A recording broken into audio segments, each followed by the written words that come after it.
我是乐吃够日本的明明。今天是我们濑户内海艺术季的第4天，那我们今天要前往的地方呢，就是小豆岛。小豆岛大家应该也都不陌生吧，因为它是濑户内海这附近非常有名的一个观光小岛。那我们今天非常幸运的是，早上一大早从高松搭乘邮轮，准备前往小豆岛，船程是1个小时左右。而且我们今天搭到的是有呆呆兽彩绘的邮轮，超级可爱。然后福米在下面已经拍的没完。虽然今天也是天气感觉阴阴的，有一点点乌云，但是下午好像会放晴，希望今天也有个好天气。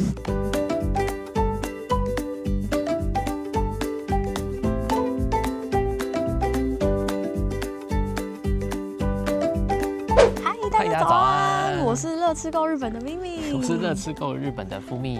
我们现在来到小豆岛了，非常幸运，刚刚一下船就开始给我们一个大晴天，对，太幸福了，真的。今天我们来到小豆岛这边，其实小豆岛的面积蛮大的，建议要租车比较方便一点点。没错，搭巴士当然也可以玩，可是因为经过我那个 J 人的缜密规划，我发现小豆岛这边的公车班次其实有一点点少，然后因为整个范围又非常大的关系，所以如果你想要多跑几个点，我们还是建议最好用租车的方式最方便。但是呢，我们刚刚发生一件差点要悲剧的事情。对，在这个艺术季的旺季的时候呢，我们想要预约租车的时候，已经都满了，真的租不到。所以我们刚刚就沿途去问，然后靠我们的那个明明姐，明明姐到处鞠躬哈腰，到处拜托乡亲父老，终于被我们租到一辆，最后一辆是一个大概90岁的阿伯经营的。他说呢，他们家就是没有 po 在 Google Map 上面，对，只有当地人才知道。还好被我们问到，很幸运有租到车又有大太阳。好，那我们马上去看第一件作品。Go。喜欢日本旅游，爱吃日本美食，想看观光列车与四季美景，快订阅我们！记得开小铃铛，接收所有通知，才不会错过新影片。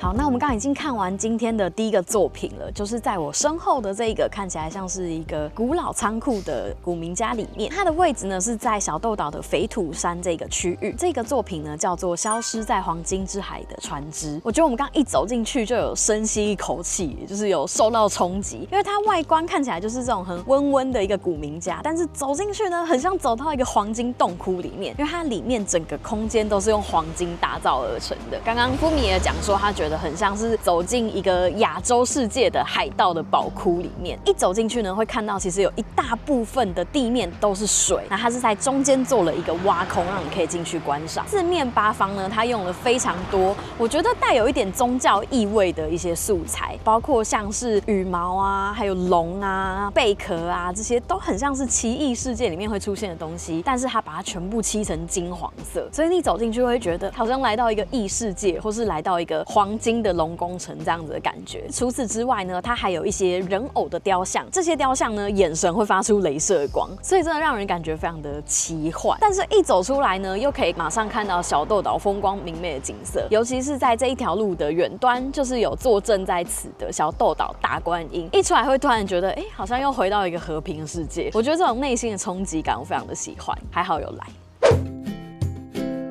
我们刚刚一停好车，马上就看到台湾之光了。那一颗竹编的蛋蛋呢，就是台湾艺术家王文志先生创作的，叫做《拥抱小豆岛》。这个作品的中心含义就是希望可以有更多人来到小豆岛，然后感受这边自然的美。我觉得刚好这个作品坐落在这边，非常的能够传达它的这个意境。因为呢，旁边就是小豆岛知名的梯田。超漂亮，这边走路好舒服哦。可是呢，无法想象如果要一直用走的，脚会不会断掉？其实小豆岛距离真的很大，刚刚我们开过来也沿路有一些上坡下坡，我觉得如果骑自行车应该也会有一点辛苦，蛮辛苦的。所以建议大家就是真的要自驾，或者是呢你要配合巴士的时间用搭巴士。对，如果有长者啊或小朋友的话，参加旅行团应该也会比较方便一些些。如果全程用走的话，就是一趟修行之旅。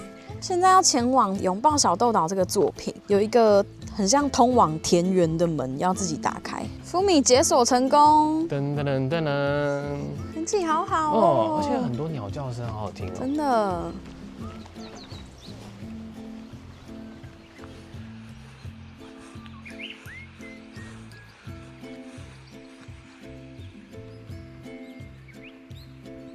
整个作品从外面的这个步道开始，就是用竹子做的哎，我好喜欢它那个踩起来的空空的声音，而且有一种竹编的手工艺品的味道，好香哦。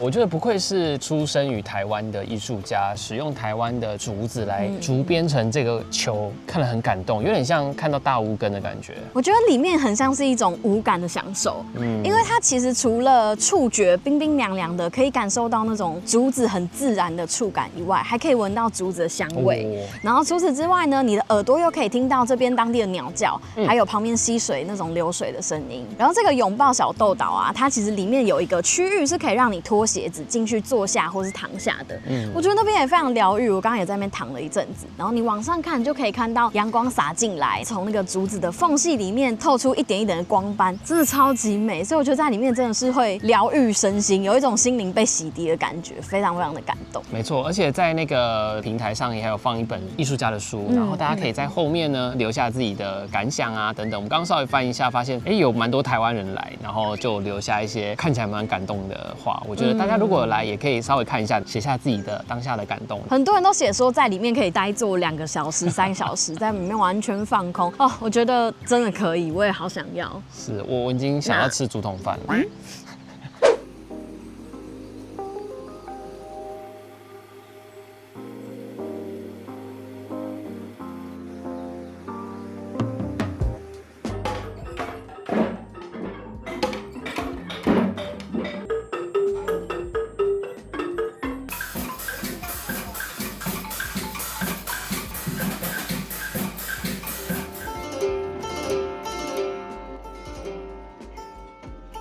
好，我们刚刚已经逛完了这个非常有趣的展区，它的主题叫做残响。在这个区域呢，有非常多的水车，当作是过去的一种动力装置嘛。这个艺术家他的曾祖父呢，其实过去在这边，他们家就是用这个水车做素面。虽然说的曾祖父不在了，然后这边也都几乎看不到水车了，但是呢，这个艺术家就用这个概念，这个水车在运转这个持续不断发出机械声响的声音呢，把它改造成为像音乐一般的艺术作品，自动就会这样噔一直弹出来。刚刚跟命在里面就是玩到走不出来，真的不亦乐乎。对，他利用了很多农具啊，还有这边那种水车的运作的概念，然后制作出了一些看似是乐器会发出声响，但又不是实际乐器的东西。然后另外就是用木头做了很多像是简易的木琴啊，或是打击乐器等等的，让你也可以跟这个作品产生互动。我觉得超级棒的。旁边就可以听到这个潺潺流水的溪水声，也非常疗愈。天哪，我太爱这个作品了。虽然它有一点距离，要徒步走大概10分钟左右才会到。10分钟左右，但是它就在那个我们刚刚去的台湾的艺术家拥抱小豆岛的再下去，谢谢，很推荐大家。没错，赞。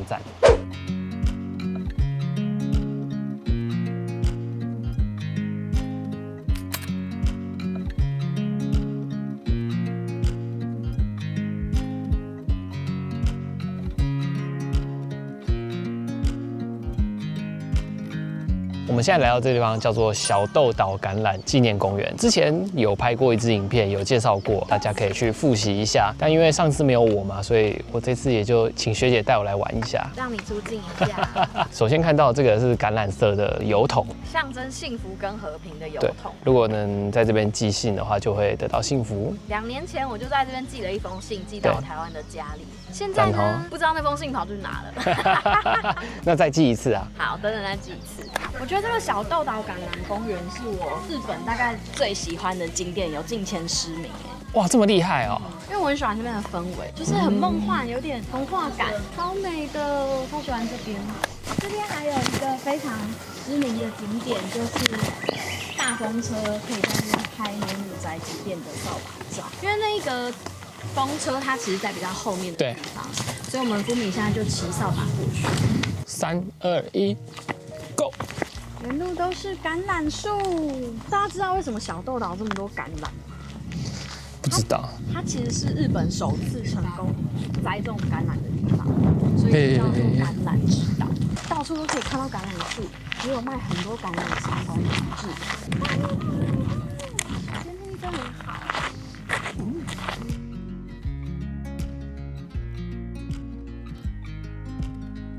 那我们这一趟骑扫把的任务也完成了，因为我们还要赶去下一个景点，所以呢就先速速离开。大家如果喜欢这个橄榄公园的话呢，记得去复习我们之前旧的影片哦。那如果有来到这边拍照的话，也别忘了去橄榄纪念馆那边可以借这个免费的扫帚，就可以在这边拍出可爱的照片。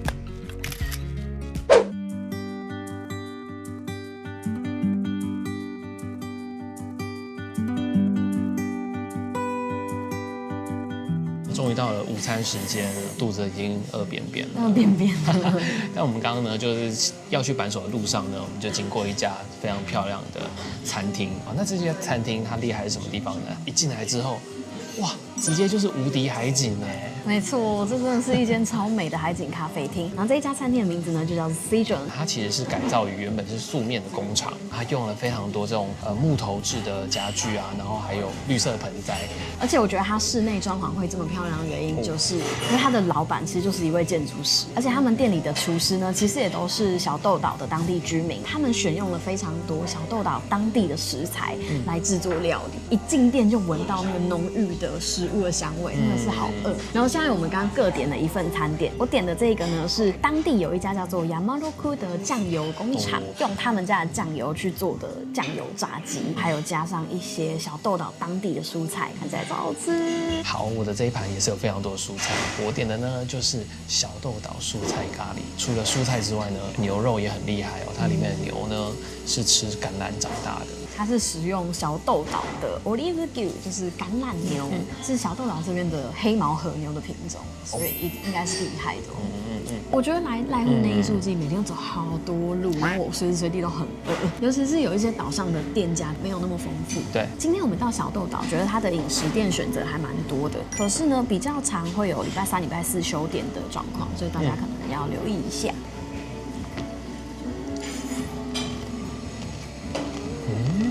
蔬菜很好吃哎，鸡块很好吃，有看到吗？它是低脂哎，整个超级 juicy 到不行，看起来黑黑的，可是完全不会油腻，口味也不会太重，很好吃。它前面的酱不知道是不是也是可以蘸的？应该是塔塔酱。我觉得它连摆盘都好漂亮。刚刚富明的那一盘咖喱饭，超像冲绳那种 taco rice， 外面放满满一圈蔬菜，而且看起来都超新鲜的，配色也很讲究。咖喱也很好吃哎，它里面是有很多那种香料粉，吃起来就是有颗粒的感觉。而且它还附2个溏心蛋给你，我看了有够好看，嫉妒。我等一下分你一颗。好好吃哦！我觉得这会是我小豆岛上最推的一个地方。我也觉得哎，我刚才讲完那个小豆岛橄榄公园是我最喜欢的景点，我现在对不起刷新纪录。这间店真的是太赞。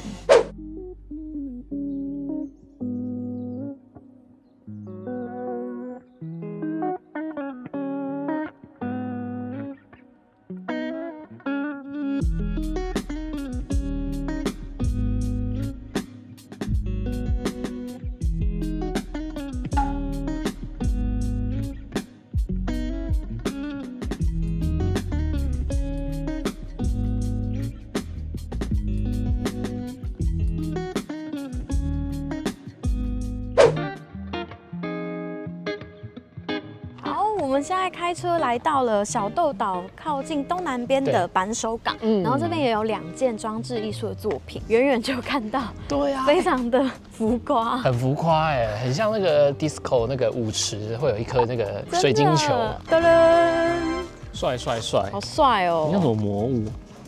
哎，真的耶，有点像《魔物猎人》里面的龙哎，蛮帅的。他眼睛是红色的。红色才帅啊！而且刚好那个阳光照下来，它就真的很像卡拉 OK 或者是 disco 会有的那种光影的效果。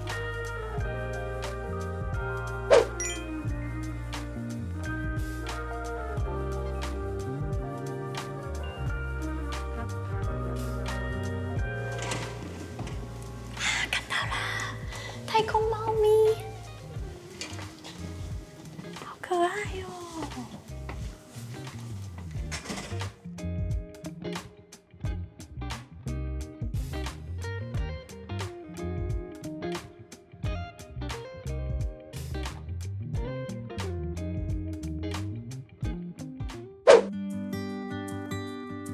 我们刚刚开车回到土庄港这个附近了。那这边除了也有几个濑户内艺术季的展品以外呢，还有一个我觉得大家一定要来看的观光景点，就是我背后的这个世界最窄的海峡。这个海峡呢叫做土渊海峡，据说它最窄的地方只有9.93公尺，所以是世界上最窄的。这个世界最窄呢，也是获得金氏世界纪录认证的哦。它被登录在1997年的金氏世界纪录的书本上，所以大家如果有来到这边看几个作品的话呢，也别忘了来看一下这个海峡。另外呢，在这个海峡的旁边有一个小街区，叫做麋鹿之街，或是麋鹿小巷。那为什么叫做麋鹿小巷呢？其实因为它里面的道路有一点弯弯曲曲的，两旁又有很多民宅，所以呢走进去非常容易迷路。等等我们要去看的其中一个作品呢，就是以这个麋鹿小巷的概念做成的，我非常的期待那个作品。那我们看完海峡之后，就赶快趁着它还没关门前，赶快去看。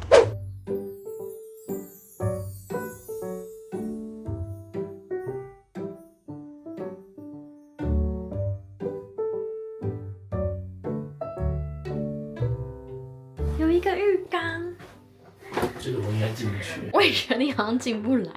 我觉得这里有一个既视感，很像我们之前那个在长野雪屋吃火锅，但这个门是太小了，没有办法自己敲开的。大家如果不知道我们在讲什么的话，请去看我们之前长野雪屋村的影片。谢谢大家。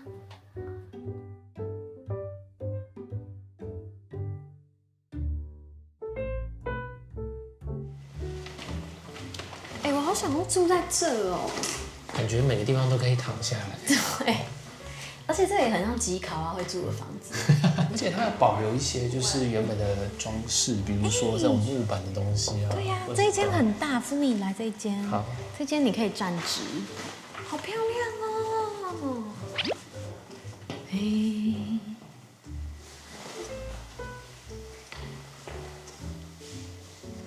还有这种阿嬷家的灯。这里感觉是玄关，不是是通往2楼的，然后这边有一个小洞洞，好酷哦，好像什么游戏场，超好玩的。还有2楼，2楼小小的，就是一个 loft 的空间，感觉也很适合猫咪。改造成猫咪咖啡厅。没错。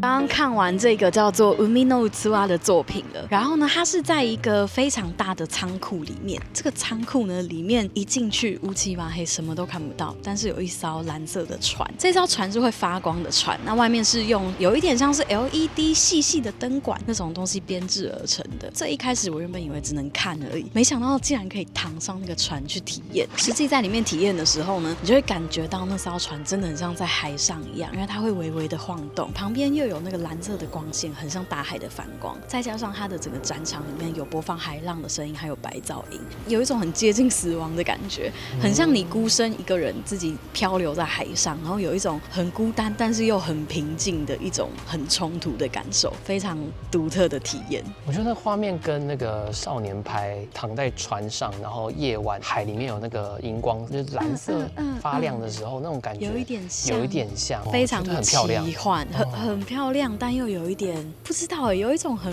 孤独的美感。那是因为只有你一个人上去做，什么意思？我在旁边拍的关系。好恐怖哦！你是要讲说，万一有别的人也有？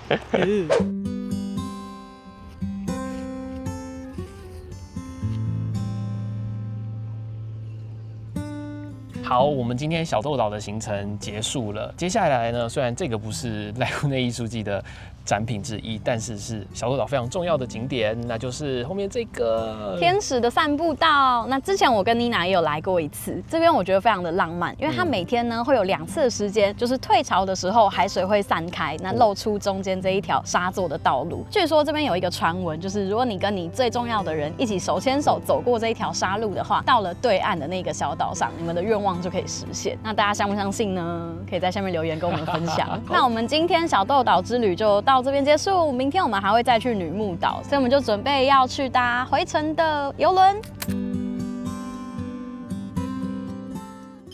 订阅我们的频道，开启小铃铛，就能接受最新的日本旅游影片通知哦。嗨，大家早安！大家早安！今天是我们濑户内海艺术季的第5天，今天我们来到的是女木岛。为什么安排女木岛呢？因为女木岛距离高松港非常的近，我们刚刚搭船过来呢，20分钟就能抵达，非常适合当做是最后一天。比如说像我们下午要去搭飞机，安排这个行程就非常的轻松了。那我们今天来的这个女木岛呢，它其实又被称作鬼岛，不是台湾人熟知的那个鬼岛哦，是日本传统故事里面的那个头上长角的那个鬼岛。因为女木岛这边有一个大洞窟，就有一派说法啊，就是其实那个大洞窟呢，就是桃太郎故事里面鬼住的那个大洞窟。我有听说女木岛这个地方在2025年的时候有非常多新的作品。其实这几天我们跑了各个岛屿啊，有一些地方比较可惜，是因为范围比较大，所以在拍摄篇幅限制下，我们可能就挑了几个比较经典的作品带大家去看，就没有办法一一踩点到各个2025年的新作品。但是呢，因为女木岛这边它的作品比较密集，然后也有非常多是2025年的新作，所以今天应该可以给大家看到很多。好，那我们就赶快出发吧 ，Go！补充一下，其实一到达女木岛啊，下船就可以看到第一件作品，就是这个海鸥的停车场。非常酷的是，它其实是可以转动的。你看风过来的时候，它就会这样子微微的转动。它的用意就是在船只入港的时候会带来一些海风嘛，就可以看到这一些海鸥在飘动，很像在迎接你的感觉。那它也是一个把风做成可视化的一个作品，我觉得蛮有意思的，很有象征意义。一看到这个地标就知道到女木岛了。而且在风吹的时候啊，它就会有一个乖乖乖的声音，我觉得也很像海鸟的声音。真的耶！被你这么一说，我才发现，很可爱。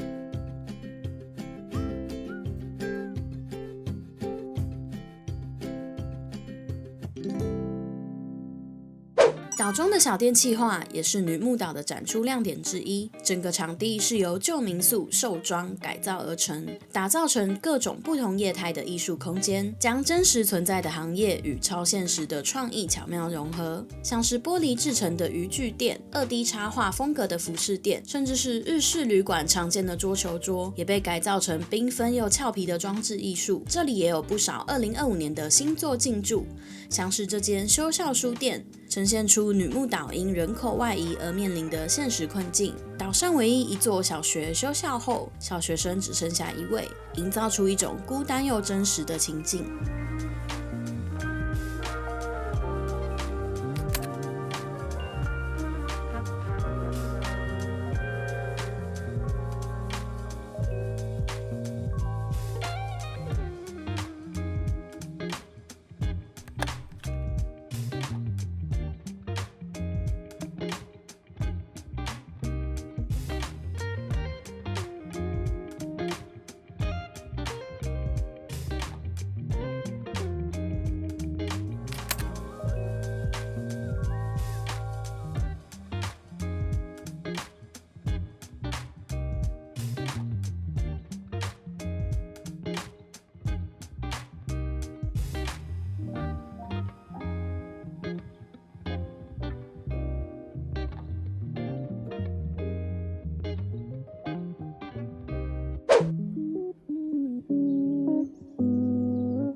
好，我们刚刚看完女木岛中心部最北边的一个作品，那它叫做 The Navigation Room。我觉得它非常酷的是，它就是一个古民家，然后就盖在海旁边，然后你可以在看这个装置的时候，同时望向外面的海洋，非常的漂亮。那它整个作品的概念呢，是有一点像是仿制航海的那一种观测仪去做出来的，主要就是想要表现太阳跟月亮还有潮汐这些时间的关系。非常酷的是，它旁边还有一个很像是古老那种手转的音乐盒的一个装置，配合作品的韵律，会播出不同的音乐，我觉得非常的棒。好，刚刚接近午餐时间呢，我们就想说要找一个地方休息一下。然后女木岛上面其实也有一些餐饮店的选择。那我们刚刚就搜寻，就发现这一家叫做鬼岛俱乐部，然后觉得这个名字非常的有趣，所以我们就选择这一家。它里面呢是做成很像复古的吃茶店那种感觉，收藏了很多昭和时代的一些复古的小玩具或是小糖果等等的，也有一些古董类的装饰。点餐之后呢，老板还会送你这个。免费可以自己挑选一个复古小糖果，我点珍珠奶茶，我点咖啡，然后它还有附一个手做的马德莲小蛋糕，是猫掌形状，超可爱，而且老板超级热情，不知道为什么这一家店里面还有卖台式的咸粥早餐跟台式的珍珠奶茶，有一种到了绿岛的感觉，很像在台湾的岛屿附近玩。老板真的蛮亲切的，知道我们是从台湾来之后，很热情的跟我们聊天。他好像有认识一位台湾的艺术家，然后店里也有展出那位艺术家的作品。推荐大家如果有来到女木岛，然后想要找个地方休息、喝个东西、吃个午餐的话，可以来鬼岛俱乐部这一间店。他们也有卖午间的那种家常菜的那种套餐，应该也蛮好吃的。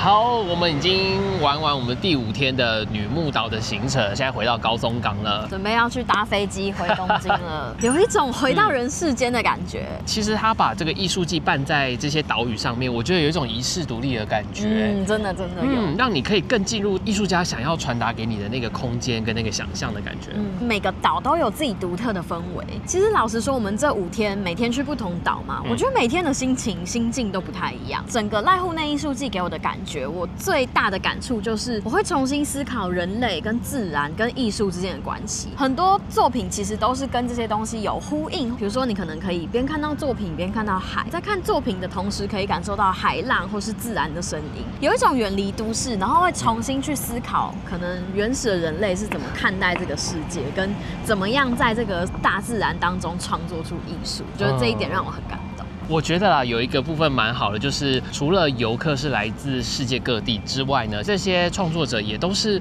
来自世界各地，所以我觉得这种艺术创作是超越国界、超越语言的英语系的国家的人来，他也能够非常的参与其中。那我觉得如果大家不会日文也没关系，非常推荐大家可以先购买濑户内艺术季的那本导览书，就可以先去看哪些展区是你有兴趣的。或许大家安排的时间长短不一，大家有兴趣的就可以先去看。因为濑户内艺术季的范围真的非常大，我想每个人应该都可以玩出自己独特的一套玩法。那大家如果不知道怎么安排的话，也可以参考我们这次影片的行程。大家好，我是吉田社长，我作为新人歌手出道了，现在已经发布了 Sushi Party、Osaka Explorer 2首歌曲，接下来也会继续制作更多日本Sushi 7都道府县的歌曲。想看更多精彩 MV 或是日本旅游相关资讯，请订阅吉田社长Japan TV， 多多支持我们哦。那喜欢我们这次的影片的话呢，记得帮我们按赞、订阅、分享、开启小铃铛。那我们就下次见喽，拜拜。